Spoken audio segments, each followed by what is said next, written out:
Alhamdulillah. Pemirsa Suwanto.id ketemu lagi. Ketemu dengan channel Anda. Channel untuk berbagi pengetahuan dan belajar sepanjang hayat. Jangan lupa klik subscribe supaya channel ini tetap eksis bersama Anda untuk berbagi pengetahuan bersama dan belajar sepanjang hayat bersama. Nah, kalau video ini sampai pada Anda semua di gadget-gadget maupun laptop atau desktop, maka ini adalah berkat sentuhan tangan kreatif Mas Teguh eh, Mas Heri Teguh Yono, mohon maaf. Jadi Mas Heri TW, saya selalu menyebut begitu. Beliau adalah guru SMP Negeri 2 Karanganyar di Kabupaten Ngawi. Nah, kali ini di episode 11 kita masih pada payung tema penelitian untuk ilmu-ilmu behavioristik dan ilmu-ilmu social science dan humaniora. Nah, apa yang harus kita bahas, kita bagi saat ini adalah apa sih bedanya kontribusi untuk riset-riset eksperimen yang menggunakan long term effect variable dan short term effect variable. Nah, narasumbernya masih tetap bersama pakar kita, Profesor Ali Saukah, PhD. Kita sapa dulu. Assalamualaikum warahmatullahi wabarakatuh, Pak Ali. Waalaikumsalam warahmatullahi wabarakatuh. Gimana kabarnya Pak Yanto? Ini saya ada di Jogja, Pak Yanto. Wah, ya, ya, ya, ya, ya. Alhamdulillah baik, Pak Ali. Mudah-mudahan kita selalu baik juga para pemirsa Suyanto.id selalu segar bugar. Nah, Pak Ali, ini kita berbicara mengenai apa kontribusi short term effect dalam penelitian eksperimen kita. Implikasinya apa, Pak Ali? Ya Pak Yanto, ini saya perlu mengingatkan lagi bahwa pada dasarnya penelitian-penelitian yang kemudian hasilnya ditulis dalam bentuk naskah publikasi, itu kan inginnya bisa diterbitkan di jurnal-jurnal yang bereputasi, jurnal-jurnal ilmiah yang bereputasi, jurnal-jurnal ilmiah yang bereputasi internasional. Nah, Mhm. Ya, saya tidak usah menyebut di terindeksi mana. Nah, ini ya, pada dasarnya oke. antar antar jurnal itu pada dasarnya mengendaki ada kontribusi terhadap perkembangan ilmu. Nah, kontribusi perkembangan ilmu ini yang kemudian biasanya disebut oleh para pengelola jurnal sebagai kebaruan. Nah, kebaruan dalam hal apa? Jadi ini yang terkait dengan masalah penelitian eksperimen yang melibatkan short term effect itu perlu dibahas bedanya apa dengan yang long term effect. Nah, jadi perlu juga masih diingatkan Pak Yanto bahwa pada dasarnya kita memilih eksperimen yang melibatkan long term effect atau short term effect itu tergantung pada eh, dependent variabelnya, tergantung pada outcome measure-nya. Kalau dependent variabelnya itu bisa diwujudkan dalam apa, baru bisa diwujudkan lama sekali, ya. Jadi misalnya katakanlah kemampuan menulis dari tidak bisa nulis menjadi bisa menulis itu kan bisa terwujud lama. Nah, kalau yang masih perlu waktu lama untuk terwujudnya apa dependent variable itu ya tentu menggunakan desain penelitian eksperimen yang long term effect. Tapi kalau kemudian dependent variabelnya itu bisa langsung terwujud dalam waktu singkat setelah ada perlakuan, yaitu yang kemudian itu uh, tidak ada jeda waktunya, maka itu baru kemudian menggunakan eksperimen yang melibatkan short term effect. Bagaimana manfaatnya? Beda manfaatnya karena memang dependent variable yang dilibatkan itu beda. Jadi kalau long term effect, misalnya katakanlah sekalian pakai contoh Pak Yanto ya, Mhm. yang bisa yang masih perlu waktu lama untuk mewujudkannya itu misalnya katakanlah kemampuan menulis, ya. Nah, kalau kemampuan menulis itu berarti kontribusinya apa? Kontribusinya yaitu teori-teori tentang bagaimana eh, belajar menulis, bagaimana mengajar menulis, yang kemudian akhirnya bisa mewujudkan kompetensi menulis, begitu Pak Yanto. Ya, dan itu Sedangkan masuk. kalau short term effect itu beda bagaimana kontribusinya. Ya. Jadi tetap saja ada kontribusi yang sifatnya teoritis.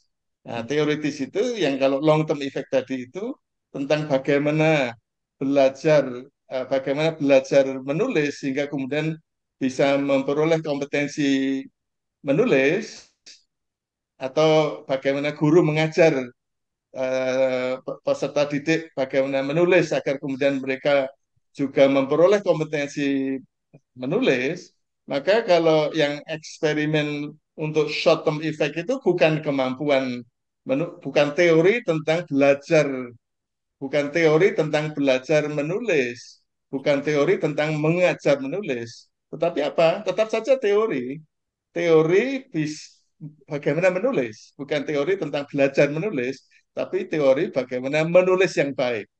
Mhm. Nah, Ya. teori tentang bagaimana menulis yang baik ini bisa dijadikan dasar untuk menulis, untuk mengembangkan, menyusun panduan-panduan menulis yang efektif, gitu misalnya Pak Yanto.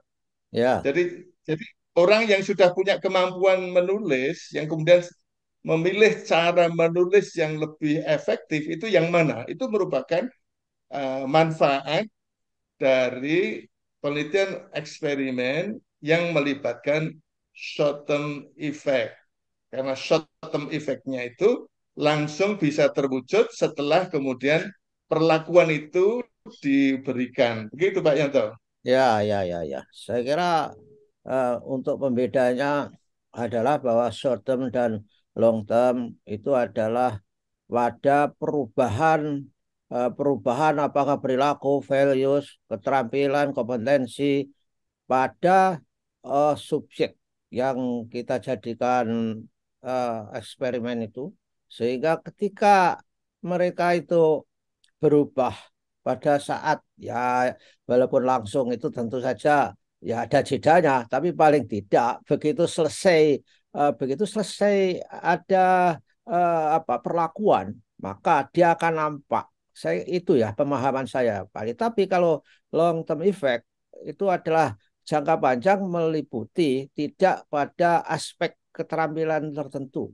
tapi itu adalah merupakan kemampuan dasar seperti misalkan saja kemampuan menulis. Tapi tidak semua orang bisa dibentuk dalam waktu singkat kan. Tapi kalau bagaimana cara menulis deskriptif, cara menulis naratif itu kan bisa dibentuk dalam waktu ketika kita setelah eksperimen itu terjadi. Ini adalah short term. Saya mencoba memahami penjelasan Pak Guru begitu. Gimana Pak Ali?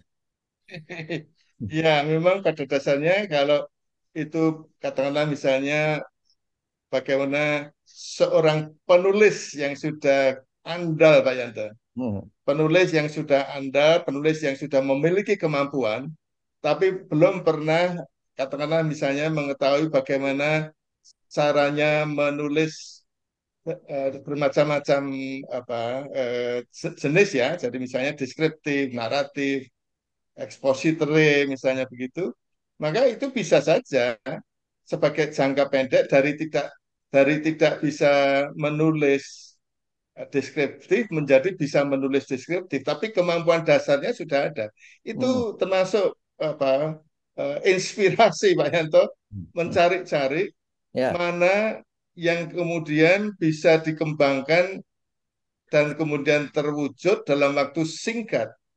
Nah, kalau dalam kaitannya dengan menulis, itu tadi misalnya menulis deskriptif, menulis narasi, atau menulis puisi, ya, menulis puisi, orang yang dasarnya memang sudah punya kemampuan menulis. Hmm. Nah, kemampuan menulis itu apa sebetulnya? Kemampuan menulis itu kemampuan untuk bisa menuangkan eh, pikiran-pikiran, informasi, apapun juga dalam bentuk tulisan.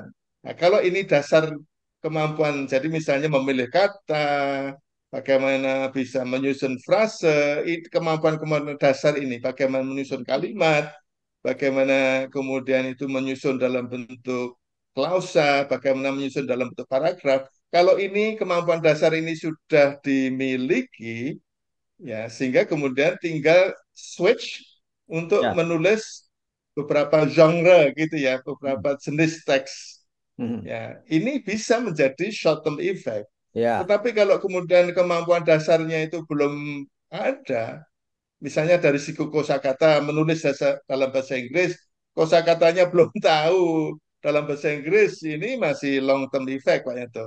Ya. Bagaimana menulis kalimat dalam bahasa Inggris yang baik, padahal itu kan beda dengan bahasa Indonesia, itu masih long term effect. Tapi kalau itu tadi sebetulnya udah dikuasai, tinggal switch ke jenis teks yang mana, itu saya kira juga bisa dikatakan sebagai sesuatu yang bisa dieksperimenkan cara menulis bentuk teks yang beda dalam waktu singkat itu apa. Nah, ini eksperimen yang bagus kalau saya punya waktu Pak Yanto, ide Ya. Pak Yanto tadi itu bisa dituangkan ini sebagai Ya. inspirasi untuk melakukan penelitian short term effect pada orang-orang yang sudah punya kemampuan menulis dalam waktu yang semula dalam waktu dekat yang waktu singkat semula tidak bisa menulis puisi menjadi bisa menulis puisi itu ya itu Ya. temuan-temuan baru itu. Ya.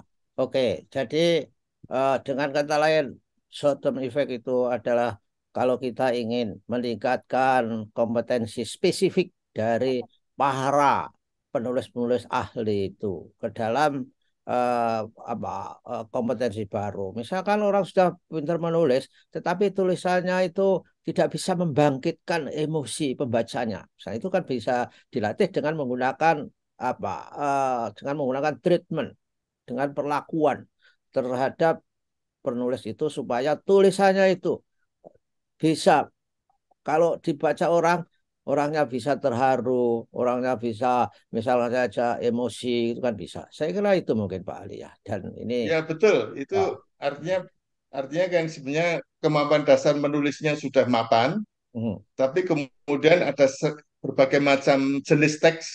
mhm, Ya, ya, itu termasuk jenis teks, katakanlah misalnya jenis teks yang menghibur, mhm, ya, jenis teks yang kemudian bisa membuat orang itu terharu.